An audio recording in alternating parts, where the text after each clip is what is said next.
Bueno, buenas tardes. Mi nombre es Javier González, el grupo 2, número 17 de lista. El día de hoy les voy a hablar sobre el cáncer de mama. Bueno, para empezar, ya sabemos que el cáncer, pues, es un desarrollo de células descontrolado que muchas veces puede causar daños en el organismo simplemente por la posición en la que se encuentra, por el robo de nutrientes que crean las células, por el crecimiento descontrolado del tejido e incluso pues necrosis en las zonas si se presenta un daño al tejido mismo. En la gente en el cáncer de mama son principalmente los estrógenos, ya que la exposición prolongada a estos hace que la mujer desarrolle un crecimiento descontrolado en las células de las glándulas mamarias, una proliferación mediada por los factores que el estrógeno crea en las glándulas. Entonces, si una mujer está constantemente expuesta a los estrógenos, ¿qué es lo que provocaría que se desarrolle un cáncer? Pues la exposición más prolongada de lo que normalmente es, como puede ser una menarquia precoz, empezar tempranamente, antes de los 12 años, con las menstruaciones, una primiparidad tardía, o sea, tener hijos antes, digo, después de los 35 años, se considera un primer embarazo tardío, una nuliparidad, nunca haber tenido hijos, ya que esto crea un ciclo en el que nunca estás dejando de exponerte a los estrógenos, o una menopausia tardía, que pues junto con una menarquia precoz sería el factor en el que más expuestos estarían los estrógenos a una mujer. Otros factores a los que una mujer puede estar expuesta son los anticonceptivos orales, ya que pues estás tomando directamente estrógenos y no bajan los niveles de estrógeno más que en los días en los que se regula la menstruación para después estarlos tomando constantemente. Aparte de que esto generaría que nunca te embarazaras y pues llegaría a una nuliparidad. Los niveles de estrógenos de las pacientes también son muy importantes, ya que pues dependiendo del cuerpo de cada mujer es diferente la producción de estrógenos. Entonces una producción mayor, que no necesariamente es problemática, puede llegar a ser un factor carcinógeno para la situación en la que se encuentra. La ausencia de lactancia también, ya que pues, los niveles hormonales bajan mucho cuando una mujer está en periodos de embarazo y lactancia, o al menos son controlados por otros factores diferentes, como pueden ser diferentes hormonas que reducen el efecto o la producción de las hormonas mismas, y pues el nunca haber amamantado a un niño hace que se reanude el proceso en el que la mujer va a estar menstruando, en lugar de estar en el proceso de lactancia, como aquí se menciona. Bueno, el huésped, tenemos que los huéspedes, pues obviamente son las mujeres y en un muy bajo porcentaje los hombres. Sus factores de riesgo son, pues, entre ellos ser mujer y, pues, como ya mencioné antes, los factores que te predisponen a estar expuesta a los estrógenos, como puede ser la nuriparidad, la menarquia precoz, la menopausia tardía, que estos van abarcados en sí en exposición prolongada a los estrógenos. Luego tenemos los factores de historia, como puede ser el cáncer mamario en la mama contralateral, como puede ser la historia de un familiar de cáncer mamario, que más precisamente es de primer grado el familiar que se requiere para que esto tenga efecto. Ser mayor de 40 años de edad, ya que de esta manera, habiendo o no tenido hijos, pues también depende de la cantidad de hijos, pero normalmente después de los 40 años de edad ya se tuvo la mayor cantidad de exposición a estrógenos posible en la vida. Y pues a partir de aquí empezaría la menopausia para muchas mujeres y para muchas otras pues le quedarían cuando mucho 10 años. Después tenemos factores como la radiación y la obesidad, que son factores carcinógenos de por sí, ya que pues generan daños en las células y pueden causar un daño irreversible en el DNA de ciertas células que podría llegar a presentar triste y muy poco probablemente, pero un daño al DNA y generar un gen que esté fallando y que genere una proliferación descontrolada de las células que llegaría a un cáncer inevitablemente. La presencia hereditaria de los genes BRCA, BRCA1 y 2, que son aquellos que se dedican, bueno, que están identificados como los factores carcinógenos del cáncer mamario. Después tenemos el ambiente, ya que en México tenemos pues el boletín epidemiológico. Estos son precisamente 2017 y 2018, en los que tenemos un dato muy curioso, que es que aunque bajaron la cantidad de casos totales de 12.111, como podemos ver en la parte de abajo de la derecha de la tabla izquierda, a 11.510, que es en la tabla de la derecha, en la parte inferior derecha, los casos en Nuevo León, a pesar de que en general disminuyeron los casos, en Nuevo León específicamente aumentaron la totalidad de los casos, que es el área en la que nos encontramos. Eh, Mayormente, como se puede notar, y obviamente los casos son femeninos, se acumulan desde el principio del año hasta pues finales de año, y hay estados en los que se presenta ningún caso masculino, hay estados en los que se presenta ningún caso femenino, pero por otro lado hay casos en los que se presentan más de miles. Entonces, es una variedad constante que por suerte ha ido disminuyendo con el paso de los años, ya que la prevención y el tratamiento de los cánceres pues se nota efectivo en muchas situaciones cuando es temprano el riesgo, cuando es bajo el riesgo, cuando es temprano el diagnóstico, pero pues puede ir cambiando. Ahora bien, el periodo subclínico.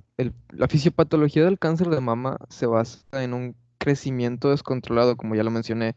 ya sea por factores hormonales, como puede ser la exposición prolongada a los estrógenos, un daño al DNA por la radiación, factores como la obesidad, el tabaquismo y todas esas consideraciones que crean un ambiente proliferativo para las células, ya sea por daño a estas mismas y que generen mutaciones en sí, o por una estimulación constante que llegue a causar un daño en estas mismas, se genera la inmortalización de las células, que como en algunos retrovirus se puede presentar, pues la inmortalización de las células es basada en genes, en el daño al DNA o en la activación de genes que normalmente no eran estar activados y deberían de morir las células eventualmente, pero esto hace que las células en lugar de morir se reproduzcan descontroladamente y la reproducción descontrolada genera más fallos en el sistema que generan otros fallos genéticos que pueden llegar a causar daño. Después, como el tejido está creciendo mucho, se puede llegar a robar nutrientes de otras células, llegando a tener daño al tejido o tejido hipoplásico al lado de donde se encontraría pues, la zona cancerígena. La respuesta inmune ante esto generalmente es la que podemos identificar como un síntoma. ¿Por qué? Porque la respuesta inmune ante esto, si bien funciona, no se genera cáncer. Pero para cuando alguien ya tiene cáncer, la respuesta inmune significa que no está funcionando. ¿Qué es lo que hace el cuerpo? Hay algo que no lo puede controlar, hay algo que no puede eliminar, lo encierra, lo encapsula y es cuando se genera un tumor, en donde las células crecen descontroladamente en la parte interior de esa cápsula, generando un tumor que va creciendo y creciendo y creciendo. De esto viene la naturaleza de si es benigno o maligno. Si el tumor es benigno, significa que está correctamente encapsulado y no está creciendo. Si el tumor está creciendo o no se encuentra encapsulado y se pueden esparcir las células generando un daño al cuerpo, se le considera maligno. Ahora bien, se le llama periodo subclínico porque no se presentan signos y síntomas. Entonces, si la respuesta inmune sería generar un tumor y esto no es un signo ni un síntoma, pues también depende del tamaño y la posición del tumor. Muchas veces, ya sea que no se presentan sensaciones, ya que no se presentan dolores, ya que no se presentan síntomas característicos de la enfermedad, la mujer en cuestión que esté presentando un cáncer no se da cuenta. Esto reduce si la mujer acude a su centro de salud y realiza los niveles de prevención, tanto de diagnóstico como de tratamiento, si es que ya se diagnosticó, pero muchas veces al no sentir nada mal, pues simplemente no van y se revisan. Y aquí es cuando se genera el problema, que es la metástasis, que también puede surgir en un periodo subclínico en casos extraños, en los que ya se presenta el cáncer, pero como no hay ninguna sensación ni ningún diagnóstico, pues no se le considera periodo clínico. Entonces la metástasis puede estar presente en este periodo de tiempo. Ahora bien, para el periodo clínico es cuando tenemos signos y síntomas. Los signos inespecíficos son aquellos que no se sienten o no se ven como un problema, como puede ser que en la inspección mamaria, por ejemplo, que sería visual, activa y pasiva, uno no notaría que haya una irregularidad entre las mamas, que el tamaño sea diferente, pues es normal hasta cierto punto, que la forma sea diferente es normal hasta cierto punto. Los límites y líneas de la mama pueden variar un poco, sí, lo normal es que no, pero cada cuerpo es un mundo, entonces el hecho de que una mujer tenga una mama de una forma y la otra de otra no significa precisamente que vaya a tener cáncer, muchas veces es normal, pero también es un signo de alarma si esta variedad es muy grande. Los relieves y la simetría de las mamas, pues ningún cuerpo es completamente simétrico, entre estos encontramos las mamas y es prácticamente inidentificable si es un problema o no cuando es leve. Después tenemos signos y síntomas que son específicos del cáncer de mama, como puede ser la inflamación, la secreción, el edema, el bulto, la irritación y las anomalías en el pezón. Estos normalmente se presentan en una mama o son irregulares si es que están en las dos, que se inflama una en una parte, que se inflaman las dos en diferente forma, que secretan algo y no están en periodo de lactancia es muy, muy raro y es muy, muy obvio que es cáncer. No es normal que alguien esté secretando algo por las mamas y no está en periodo de lactancia. El edema en las mamas, el bulto que se genera cuando estamos en presencia de un tumor, la irritación en el tejido por el daño tisular que se presenta y las anomalías en el pezón, ya sea que esté hundido, que esté caído, que esté como pellizcado hacia un lado, que el pezón tenga una forma extraña, que los relieves no sean correctos, que sean irregulares las formas entre sí. Todo esto nos indicaría que hay un problema en la mama y que probablemente sea cáncer. Las complicaciones principalmente se pueden generar por dos factores o incluso tres. La metástasis en el periodo clínico es muy fácil porque las mamas son una zona altamente irrigada y con mucha liberación de linfáticos. El drenaje linfático de las mamas puede ser tanto a los mediastínicos como a los torácicos como a los ganglios linfáticos axilares, por lo que se recomienda que cuando se haga una inspección se realice también una inspección de de los ganglios axilares, siguiendo la cola de Spence. El daño tisular puede ser también otro factor que lleve a una complicación, ya que si se genera un tumor o la zona está necrosando o está ulcerando la piel o el tejido subcutáneo, pues puede llegar a afectar otros tejidos que no están involucrados necesariamente en las glándulas mamarias, como puede ser tejido muscular, tejido óseo o incluso la piel, y generar una metástasis hacia estos órganos que no estaban implicados precisamente en el daño a las glándulas. Para el periodo clínico tenemos que revisar las mamas, tenemos que hacer la inspección visual, que como ya mencioné, se revisan las mamas simultáneamente en estas tres posiciones que tenemos aquí, ya sea levantando los brazos para que las mamas estén pues suspendidas, por así decirlo, por los tendones, sosteniendo la cadera en lo que se dice la forma de taza o de jarra, los brazos, empujando los hombros hacia atrás y el pecho hacia adelante para tener una mejor visualización de la mama en sí, o sosteniendo algo o empujando con los brazos hacia adelante y inclinando el tórax un poco. Estas tres posiciones lo que hacen es exponer a la mama sin ningún tipo de hueso o músculo que esté interfiriendo en su forma o relieve para que éstas puedan ser observadas plenamente, que se observe la glándula, que se observe el tejido subcutáneo, que se observe la grasa, que no se observe ningún relieve, ninguna dureza, que no se sienta nada que no esté involucrado en el tejido que estamos revisando. Después, para el periodo clínico y los síntomas y signos específicos, pues se hace la palpación de la mama, la superficial y la profunda, seguidas una de otra. Lo indicado es que se realicen en ciertos patrones, ya sea de afuera hacia adentro, siguiendo toda la circunferencia de la mama, como podemos ver en estas dos imágenes, o siguiendo un patrón de barrido en la mama, ya sea de medio a lateral o de lateral a medio, pero siempre cubriendo la totalidad de la mama, haciendo primero una revisión superficial del tejido, de la piel, y después presionando firmemente para poder sentir cualquier cosa que se pueda encontrar en la profundidad de la mama. Como ya mencioné, pues las complicaciones se presentan principalmente por la metástasis y el daño tisular, por lo que es necesario revisar la cola de Spence que se encuentra en dirección hacia los tejidos de la axila. Eh, para esto se realiza primero la zona de la mama, ya sea circularmente o en barrido, y por último se avanza hacia la cola de Spence. Estas son algunas imágenes que encontré sobre el cáncer de mama. Como podemos ver, pues tenemos desde simples, lo que se conoce como piel de naranja, que es un daño a los tendones y causa una similitud pues a la piel de una naranja, pero en la mama, lo cual no es bueno, es muy obvio que es un problema y pues es uno de los principales signos y síntomas que podemos identificar fácilmente a simple vista. Acá tenemos cáncer de mama en etapa 3 que pues ya hizo metástasis y los tumores son claramente mayores a 5 centímetros, donde tenemos un daño al tejido, entumecimiento por parte de los pacientes, enrojecimiento de la zona, irritación, incluso aquí tenemos una mama con úlceras y pues cada quien se va a revisar cuando quiere. Ahora bien, la autoexploración mamaria. La autoexploración mamaria, como tenemos aquí,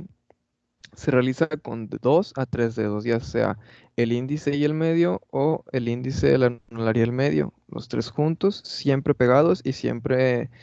que estén en la misma posición para que se sienta cualquier relieve entre los dedos y en las yemas de estos. Se realiza en la posición en la que se encuentra esta mujer de aquí, con un brazo detrás de la nuca y con el tórax totalmente extendido. Esto para que, pues como ya mencioné antes, que la mama sea inspeccionada íntegramente, que no haya ninguna interferencia y que la posición sea la óptima para que se explore toda la mama en toda su extensión, que no haya ningún estorbo, que no haya ninguna incomodidad. Ahora bien, vamos a proceder a explicar a fondo esta imagen. Se realiza el examen mamario primero visualmente, le pides a la paciente que se descubra,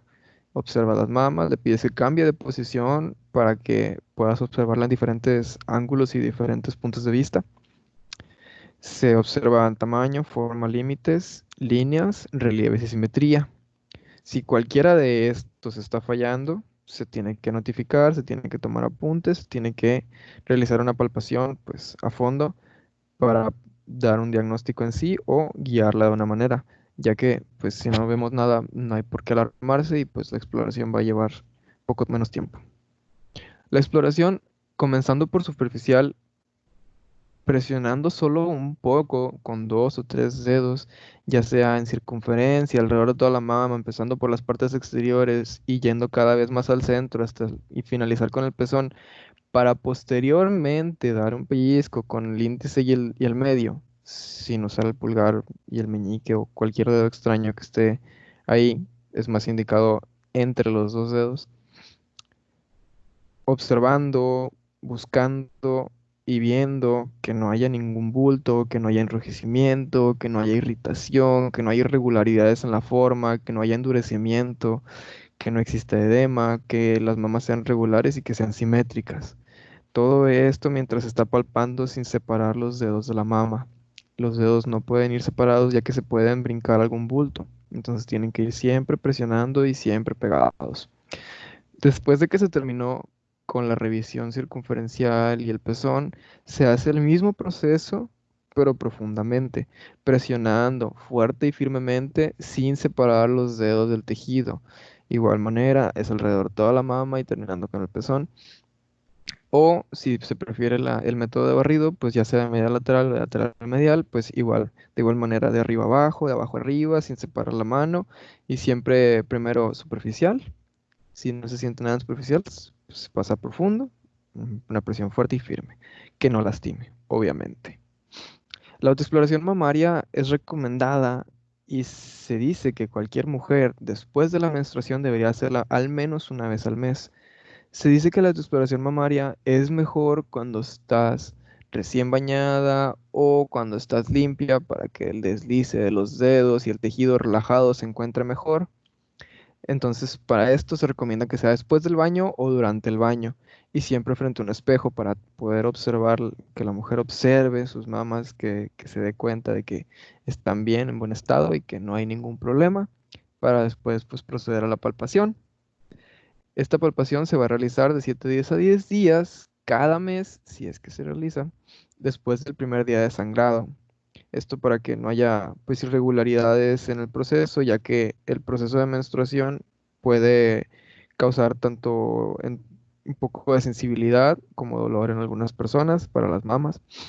Y pues después de 7 a 10 días, lo normal es que ya no esté menstruando la mujer y que sus hormonas se encuentren siempre en el mismo periodo después de la misma cantidad de tiempo pasada la menstruación. Por último, tenemos la mamografía y la ecografía. Se recomienda que estos estudios se realicen a partir de cierta edad. ¿Por qué? Como ya se mencionó antes, la radiación es un factor que conduce al carcinoma, que es un factor carcinógeno. Entonces, estarse haciendo muchas mamografías o muchos ecos, pues no es lo ideal, ya que estás exponiendo a tus mamás que probablemente no tengan un problema a que lleguen a desarrollar un problema por sí misma. Las ecografías se recomiendan a partir de los 25 años para alguien que no tiene factores de riesgo, alguien que es sana, que no toma anticonceptivos, que planea embarazarse o que ya tuvo un hijo, cada 5 años. Cada año, si la paciente cuenta con factores de riesgo, cada 3 años, dependiendo de la cantidad de factores o del riesgo al que esté expuesta la paciente. Desde los 25 hasta los 40. A los 40 se recomienda que se empiece con la mamografía una vez cada 5 años entre los 40 y los 50 para una mujer nuevamente que no cuenta con factores de riesgo o que son mínimos. Para posteriormente, después de los 50 años, hacerse una mamografía anual, pues para prevenir que haya algún problema después, ya que tanto antes como después de la menopausia, pues se sigue presentando pues una posibilidad de que se desarrolle un cáncer en el tejido que resta. Por otro lado, tenemos que pues después de los 45 años se podrían realizar mamografías anuales si la paciente cuenta con factores de riesgo, pues ya sea que nunca haya tenido hijos, que haya tenido una menarca precoz, una menopausia tardía, que haya estado expuesta a anticonceptivos orales durante gran parte de su vida, ya sea por parte de trabajo, por otros desórdenes hormonales y recomendación médica, porque simplemente nunca quiso tener hijos y prefirió tomar anticonceptivos toda su vida y pues por esto está expuesta. Y además pues tuvo la menarquia precoz, por ejemplo. Se recomienda cada año, después de los 40, 45 pues como prevención para que esta persona se encuentre sana y segura de su salud. Sin embargo, si existen antecedentes de cáncer de mama de primer grado, como puede ser tu abuela, tu mamá o tus hermanas, pues se recomienda que 10 años antes de la edad en la que se presentó el cáncer del familiar, la persona en cuestión se empiece a realizar los estudios. Por ejemplo, supongamos que una mujer le dio cáncer de mama a los 42. Pues se recomienda que, pues si a los 25 no se realizaba ninguna ecografía, pues debió de haber empezado. Y a partir de los 32, que son 10 años antes de los 42 a los que le dio cáncer a su mamá, pues que la hija vaya a realizarse su primera mamografía a los 32 años. Por precaución, si no se encuentra nada después de realizarse la de los 32, pues pongamos 5 años, porque no tiene factores de riesgo más que un antecedente familiar y no se encontró ningún problema. Si además la paciente presenta otros factores de riesgo, como que no tuvo hijos en el periodo entre los 32 y los 37, pues igual hay que se realice otra mamografía y que la paciente pues acuda y se encuentre segura de que no tiene ningún problema, ya que pues el antecedente familiar es uno de los factores más importantes después de la exposición a estrógenos y pues el hecho de ser mujer y tener las glándulas mamarias desarrolladas. Si por otro lado la paciente tuvo cáncer a los 25 años, por ejemplo, a los 15 años te puedes realizar una ecografía, sí. ¿Hay algún problema? ¿Hay algún